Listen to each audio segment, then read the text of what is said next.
Hi, world. I'm back.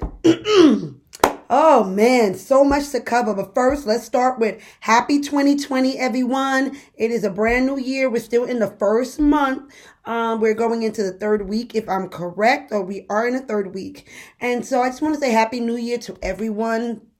Hope that your resolutions, your dreams, your wishes do come true this year and materializes into success for you guys. All right, we're going to quickly get into this because I debated really for 3 weeks in making this review video. I'm going to be reviewing two things, and that's You and Me Travel, which is the tour group that I went to Ghana with, and it's Afrochella, which was the 1 day festival slash event that was the main purpose of me even going over to Ghana for New Year's, or for the year of the return slash New Year's. If y'all hear my phone, sorry, I'm just checking. People are calling on me.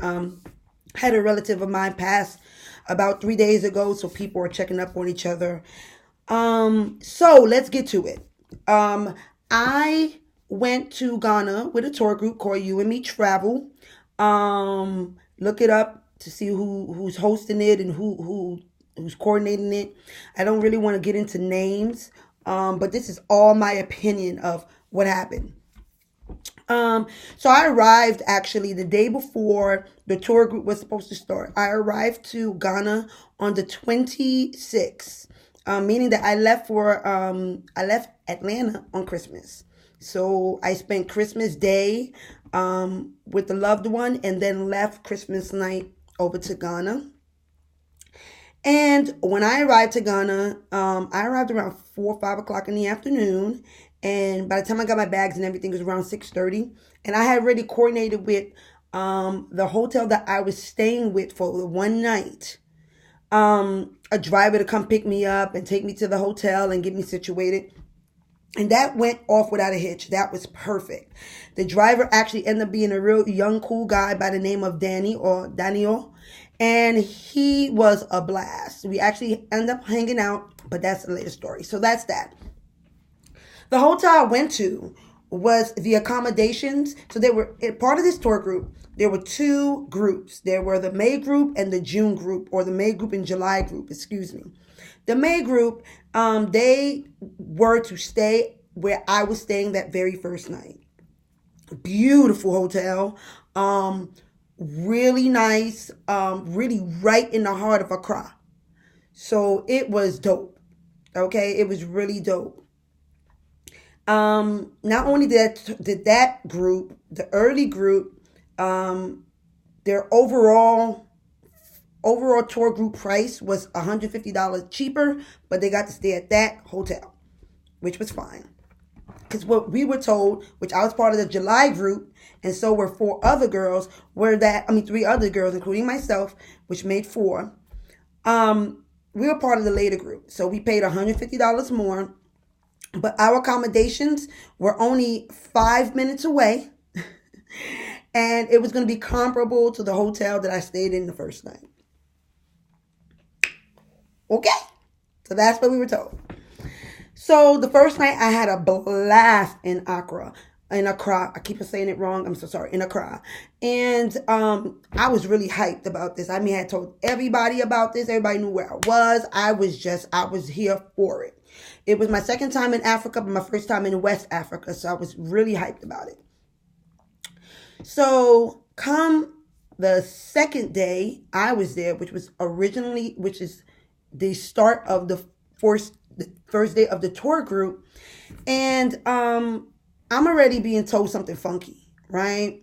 I'm already being told that we had lost our accommodations to the second place.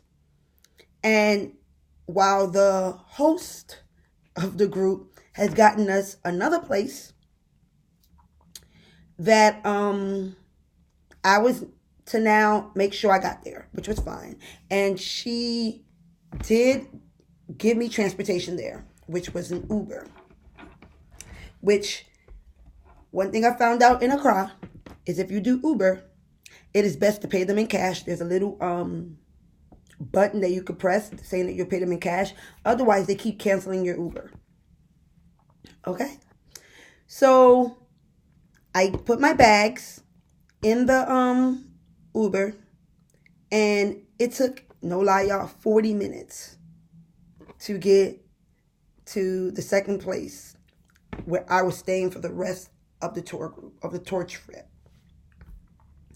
Needless to say, I was livid about that because I'm like, and then furthermore, it was not in downtown Accra or where all the bars and stuff were at. Okay? I end up having to go to East Legon and I was in Osu. Osu is where it was jumping. Y'all, I live in Atlanta, and if it's like Osu is downtown Atlanta, and East Legon is like Conyers. Okay? Like, no disrespect to Conyers or McDonough or what's the other place? Start with a C. Jesus, that's all the way up. Cumming. Okay? It is no disrespect. Those towns probably have some stuff going, but it's nothing like downtown Atlanta or Midtown or Buckhead. It's nothing like that. So we get there, and it's me and end up being me and three other ladies who I actually ended up really enjoying my time with them. But reality is, it was kind of a do or die situation for us because we didn't really have anywhere else to go. It was all of our first time. And even though we were far away from all the other girls, so there was 13 girls in this group. It was all ladies. 13 ladies. So if I say girls, I'm not trying to be funny or shady. I just say girls. 13 girls in this trip. And 4 of us were secluded from, you know what I'm saying, from the other group and further away. So that was that. So I'm going to set that's the premise of what's going on. So I'm going to go with the pros of the tour group. The pros of the tour group, that there really wasn't any drama, which you would think like, oh, women are, making money, but it's a lot of times when I go places and it's all women, it tends to be drama filled. That's why I really like a mixed crowd. And I'm talking about diversity, genders, and all that stuff, just because I like a mixed crowd. These were all women of color, which were really dope, and different shades though. Oh man, different shades. And different professions, different ages, and it was pretty cool though. I was the oldest, and I'm 37, so I was the oldest, and it was fun. I the first 3 days, okay, let's go there. I had a great time. Another pro was that everybody was in constant communication with each other. We had already opened a WhatsApp group just in case to keep up with everything. So that was really cool. You didn't really feel too out the loop, even though we were secluded communication-wise. Okay? All right. So let me go into the cons. Logistically speaking, this was my worst vacation. My worst vacation. Transportation is really important, especially if you've already paid for transportation. So let me get that right. I've already paid for this stuff to be handled.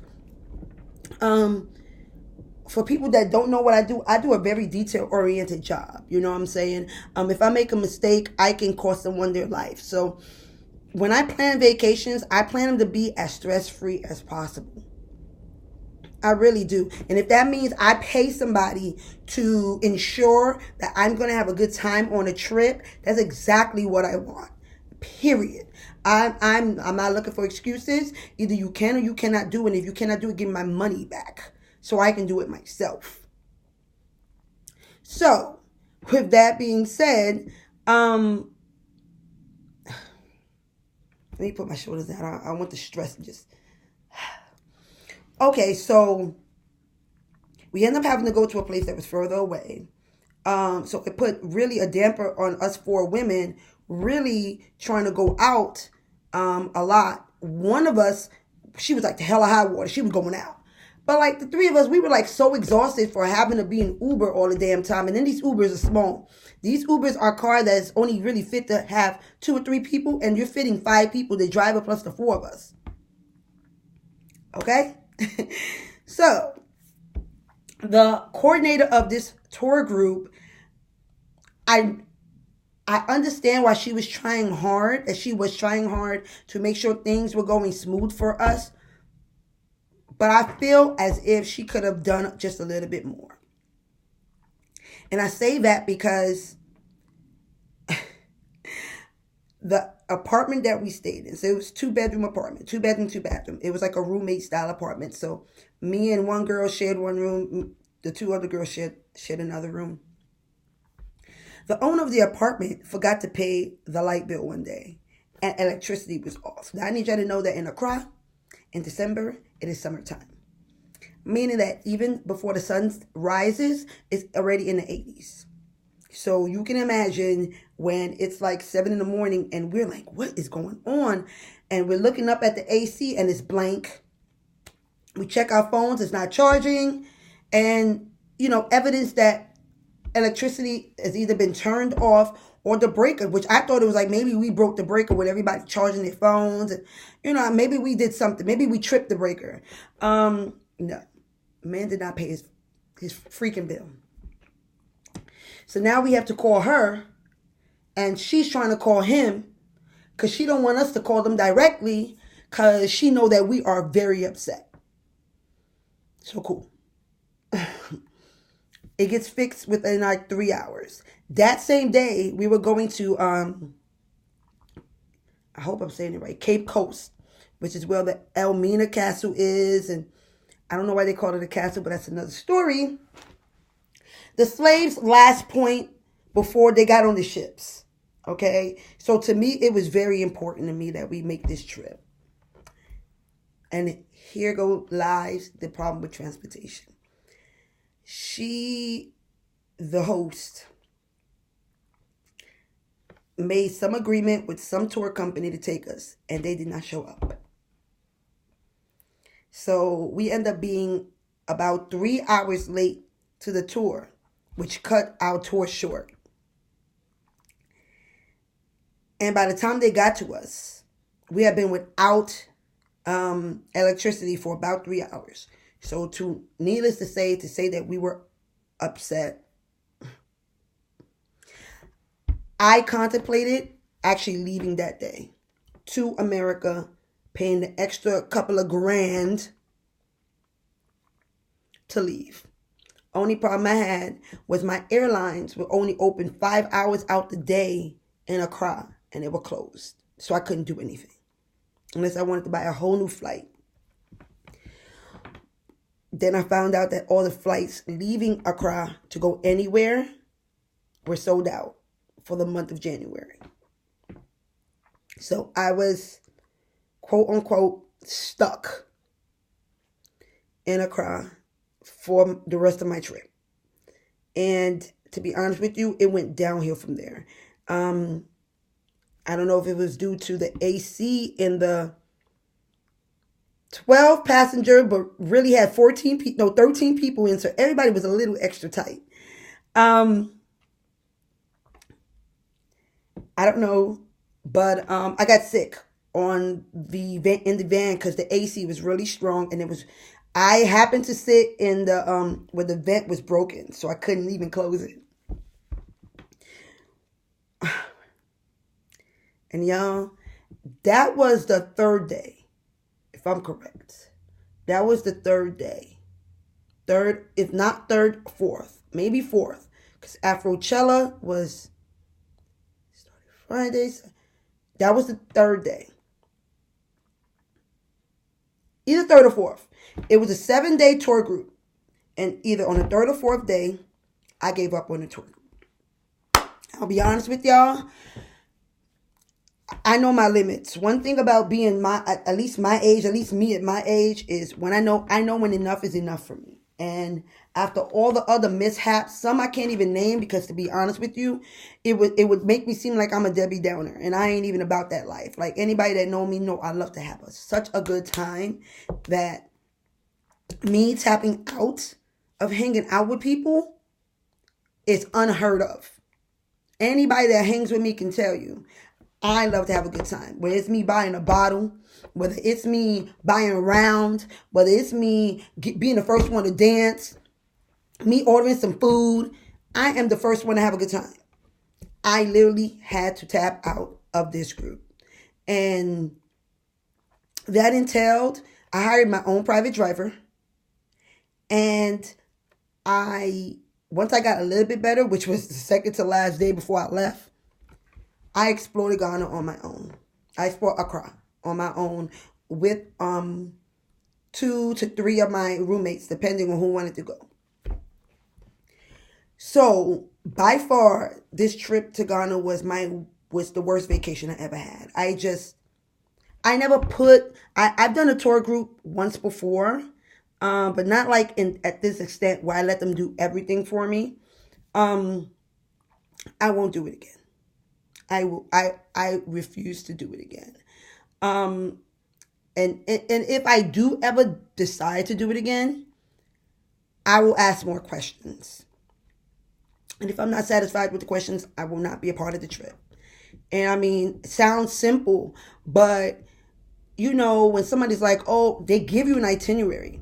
And I'm going to be honest with you, I feel like the itinerary that was given to us was copy and pasted from someone else's itinerary. I mean, like I said, I could be wrong, but that's my opinion.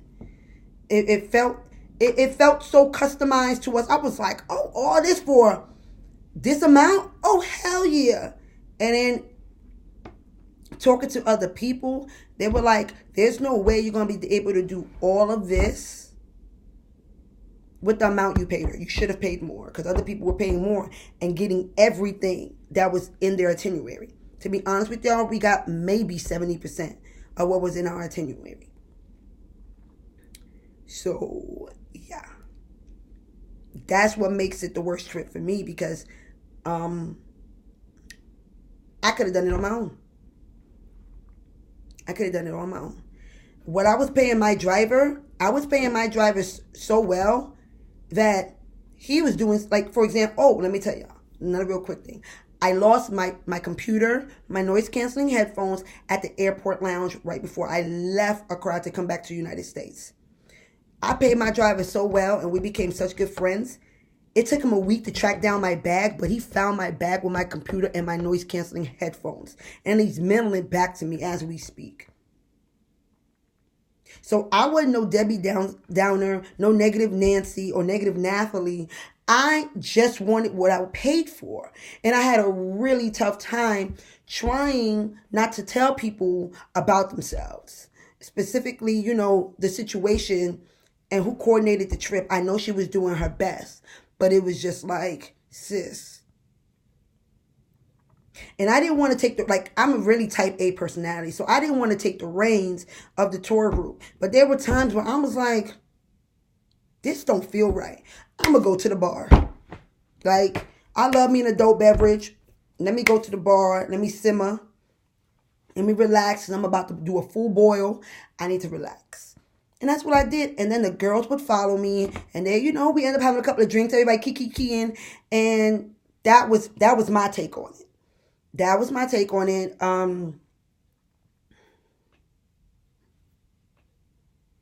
I would not recommend the tour group I went with. For me.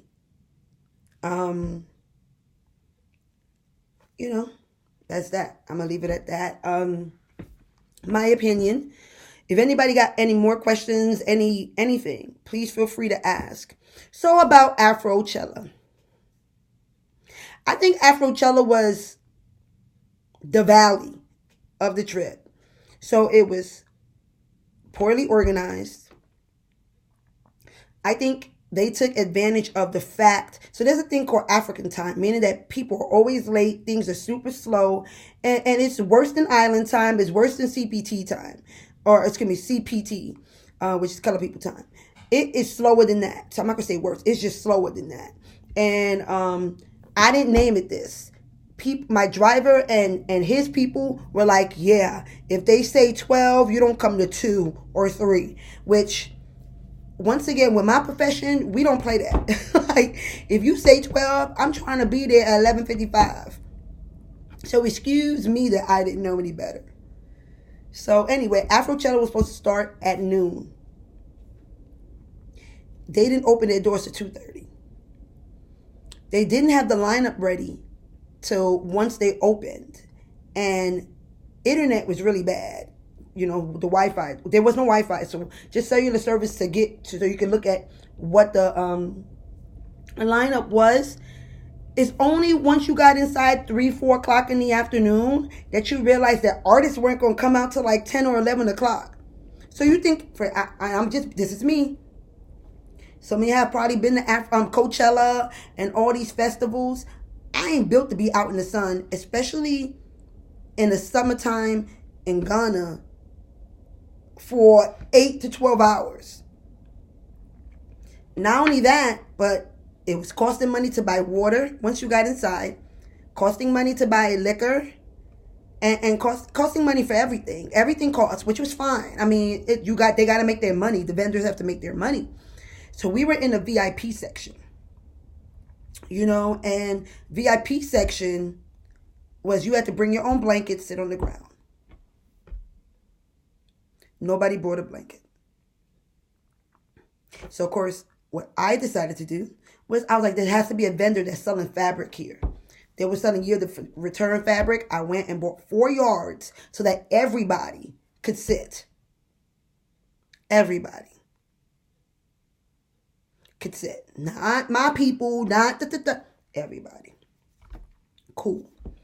So with that being said, we got there and, you know, I got me my little drink, got me my food. First, I always got to get some food before I get drinks. So I got some food first, got some drink, and, you know, chill, just waited, listened to the music, saw people.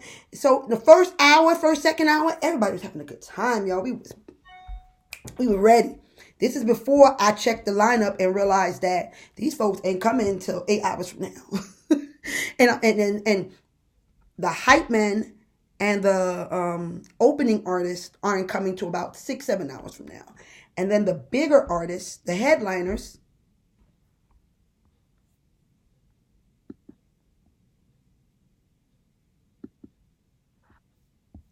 I don't know what's going on.